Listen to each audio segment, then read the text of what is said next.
Welcome to this week's podcast. My name's Andrew Wilkinson with Interactive Brokers. Markets hate uncertainty, and we seem to be getting plenty of it served up as part of the new Trump administration. With me to discuss are both Chief Strategist Steve Sosnick and Senior Economist Jose Torres. Welcome to you both.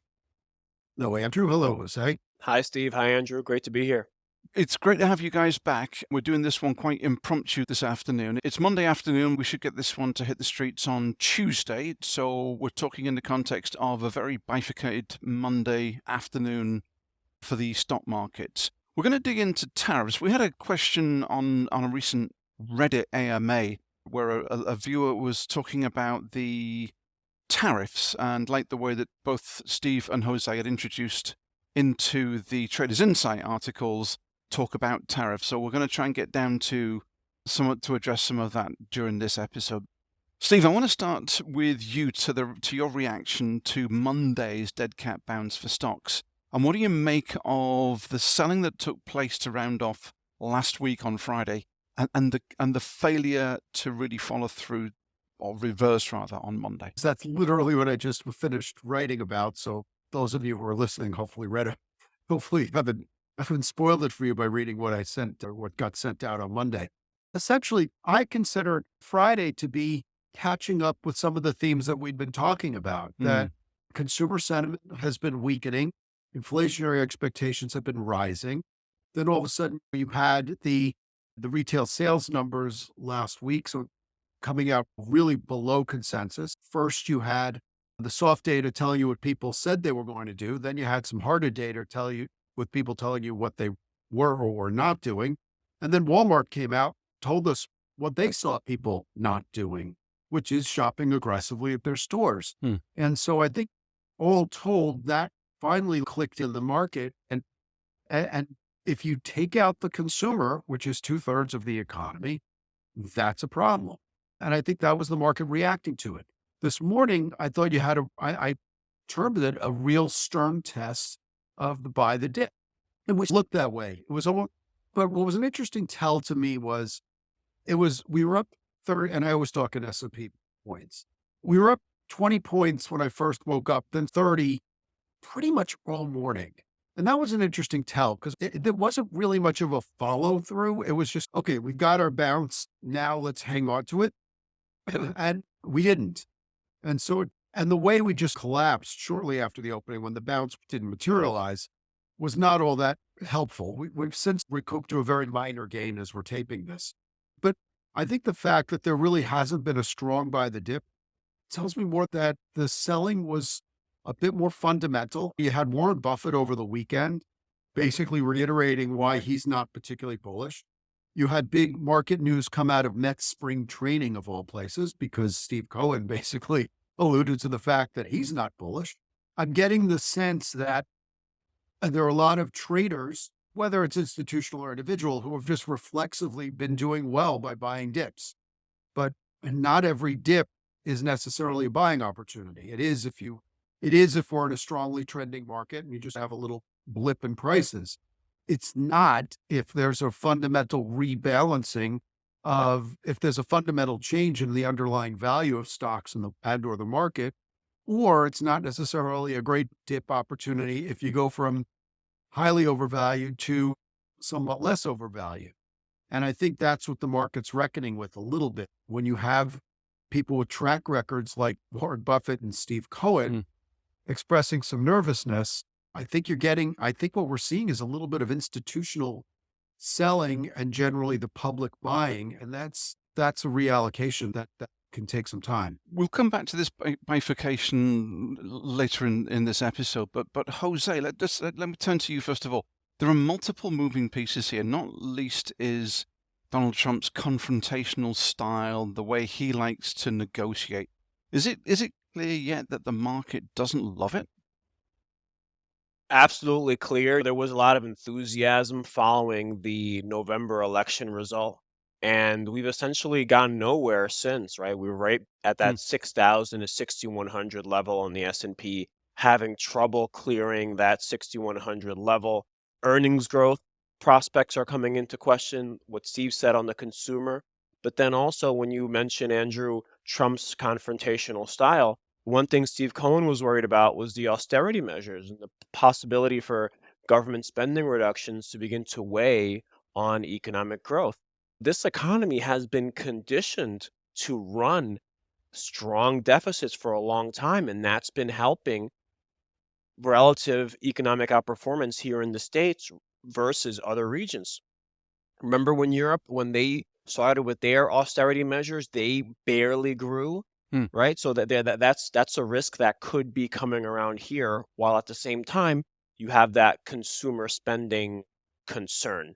Also, with the federal workforce, if that gets trimmed too much, there's worries that the spending in the local economies where public servants live and spend, that's going to have somewhat of a spreading effect as well. Folks are concerned. However, that could be offset by some of the tailwinds that the Trump administration could bring about, namely lighter taxation, a milder regulatory regime, trade acquiescence, and lower oil prices. That lower oil prices is also a big question mark. President Trump has been vocal to OPEC Plus on increasing production. OPEC Plus has been leaning towards doing the opposite. So we got to wait and see. Steve, do you want to hop in now? Yeah, it's not often that I get to say I front ran Steve Cohen, but this is something we talked about on a recent Traders Insight piece. And I know I'm stepping on Jose's turf a little bit when I remind everybody that GDP equals C plus I plus G plus NX, consumption plus investment plus government plus net exports. And each of them have multiplier effects when you change it.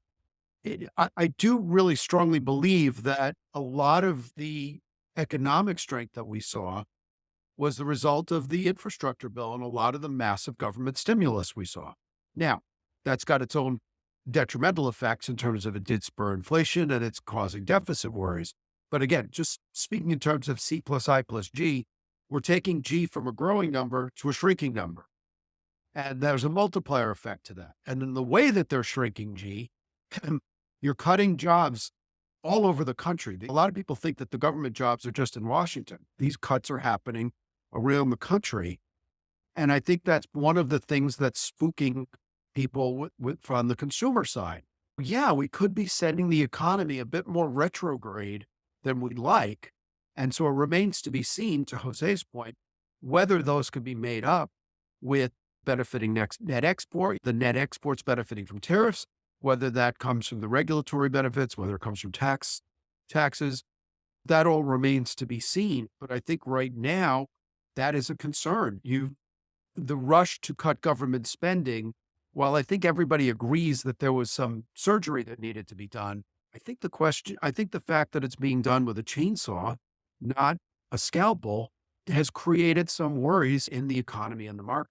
Yeah, I'd agree with that. Jose, let's turn back to you now. Tariffs. Take it away on tariffs.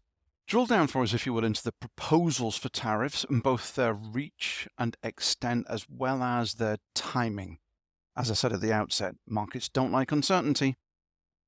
No, they don't. We're looking at tariffs on aluminum and steel imports about around 25% beginning March 12th. Then on April 2nd, we're looking at 25% tariffs on automobile, semiconductor, and pharmaceutical imports. Now, remember, a lot of these things, these negotiations, they go down to the wire, similar to the debt ceiling discussions, right? You could be on March 11th, March 10th, and a deal gets made, or March 12th in the morning. Same thing with April 2nd.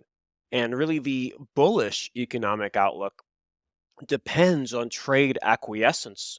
What Steve was talking about earlier with net exports, if we don't have trade acquiescence and we have commercial disruptions and confrontations on an international scale, the US economic growth is going to drop significantly to below 1.5%.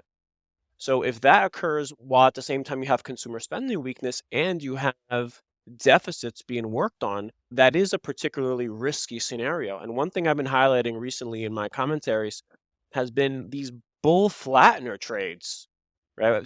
I've been just watching the long end fall a lot faster than the short end, session after session. On a year-to-date basis, the spread between the tens and twos started at around roughly 40 basis points. Today, it's roughly 20, so that's got cut in half. We're still growing. The economy is still growing overall. We've had some soft data points recently, but bull flattener trades are recession trades. Folks want to grab the long end Mm. before it crashes. They want to lock in that 4.5% in case we have economic turmoil. And that's what I've been seeing rate watchers do recently. Steve, it's been really interesting watching individual names with the market churning toward at these all-time highs we mentioned earlier on. That was last week.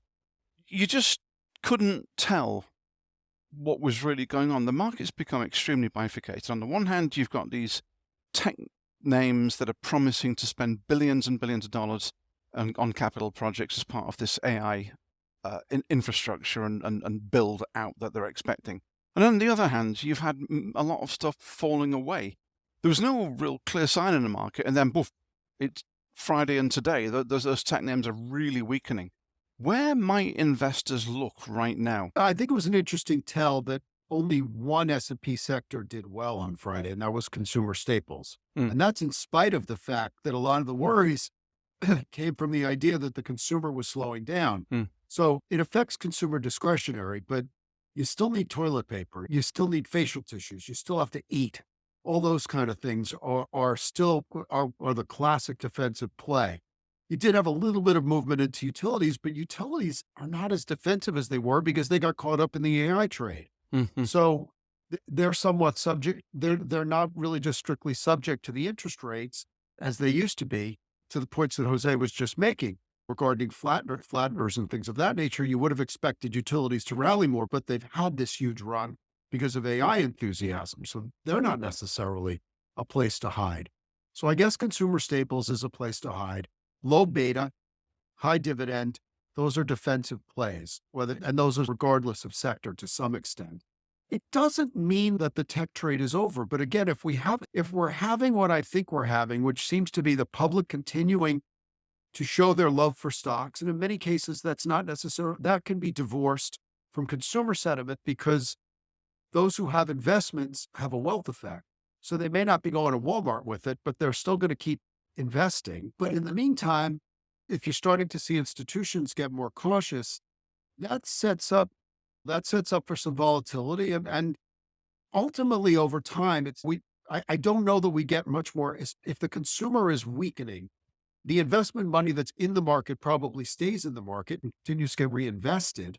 But it doesn't mean that there's this new flow of money coming in. And it does make me concerned. Let's say after we still, first of all, have the budget deal that we need to get through in the next few weeks. So that's a big level of uncertainty, part of the wall of worry that needs to be climbed. But also I do have to wonder what happens around April 15th, because there's an awful lot of capital gains taxes that need to be paid. And if people are concerned that their incomes are not going up, that money's going to have to come from somewhere, and it comes from their investments. So these are two big hurdles I think we have to get through. And I think the way you can get around that is, again, by being low beta, high dividend, and your classically defensive sectors tend to do okay.